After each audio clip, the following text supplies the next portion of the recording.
learning how to drive a car. I think it's really important that you find a good instructor who's passionate, who's compassionate, and willing to help you learn.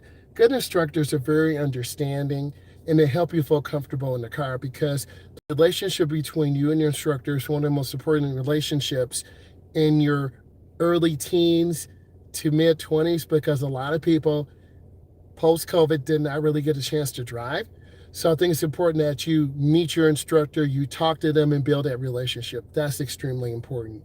Next, you want an instructor who's going to teach you the proper fundamentals.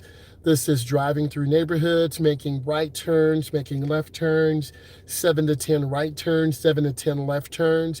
You want to be consistent learning how to turn the wheel hand over hand into the turn and hand over hand out. There's more than one way to turn the steering wheel. You can perhaps have your hands at 7 and 5. AAA, they're known across the country. They said that 7 and 5 tends to be the safest. We know there's an airbag in the middle of the steering wheel. We're not trying to blow our thumbs off. 9 and 3 is still viable. 8 and 4. It really depends on how large and long your arms are. Okay. That's really important to help you understand. If you have longer arms, you're going to have to get back from the seat. I'm trying. I'm really trying, and that means a lot. That I try to give you best practice, best examples, so you can really, live your best life and do your best work. That's really important to me. I always want to continue to give you the best ideas so you can be successful. It does take work. And if you don't know, I am a state certified instructor. I do teach teens and adults. So after my drives, I like to go live a few minutes, give you guys some feedback, kind of tell you my journey. We made a lot of right turns and left turns through neighborhoods. We went on some roundabouts. You have to yield to let traffic in the roundabout go through. Then you go in slowly. You do your traffic checks. You look left, you look right. You always have to do that. We made a lot of right turns and left turns in downtown areas. We also parallel parked. So I try to mix up the routine to give you a sense of balance. And good instructors do give you a sense of balance. They encourage you to learn. They encourage you to grow. And we're always trying to have you live your best life. And that's really important that you understand that. You don't want to be so hard on yourself that you're beating yourself up, but also you want to learn from your mistakes. I think good instructors take their time and they educate students. There are a lot of teachable moments, such as a storm coming and now the intersection lights don't work and they start blinking, where you have to treat them as a four-way stop, or an emergency vehicle comes by and you have to get all the way over to the right. So these are some teachable moments. Or when we were driving earlier, a vehicle made a lane change from the left lane in the intersection to the right lane.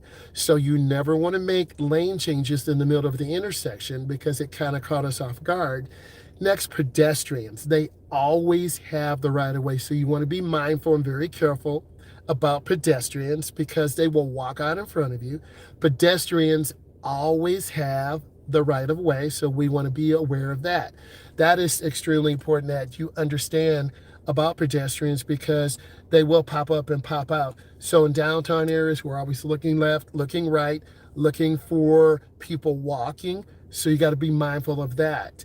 And as you drive, you'll learn to have that defensive driving mentality in neighborhoods, the dangers, little kids popping up, people not stopping at stop signs, people going really fast in neighborhoods.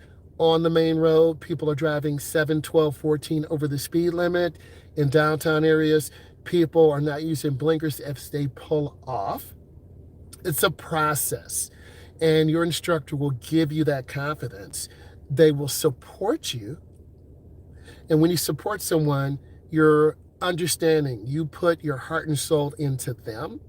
And most of the time, students, teens, and adults will rise. You can't rush. And if your instructor is rushing you, then you might want to think about getting a different instructor.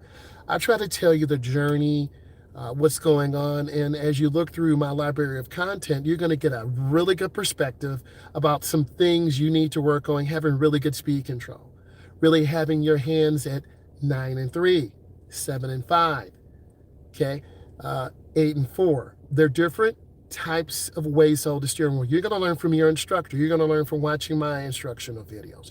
You're going to learn from your mom and dad. You're going to learn from your older sister or brother. You're going to learn from your parents. And when you learn from them, you're going to get a driver's ed foundation. And as you grow up and get older, you're going to look at all this information and develop your own style. And that's really important. Like, we hear this train coming, right? And when you hear that train coming, you need to start slowing down. And sometimes gates don't work. You want to slow down and look left and right, because a lot of times in a lot of areas of the country, they don't have gates that come down.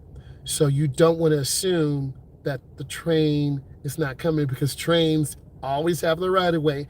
We cannot beat trains. So what I need you to do is continue to grow as a good driver. Really challenge yourself to do your best work and connect. And if this is helping you, follow, support. I appreciate you. Bye, guys. Have a great day.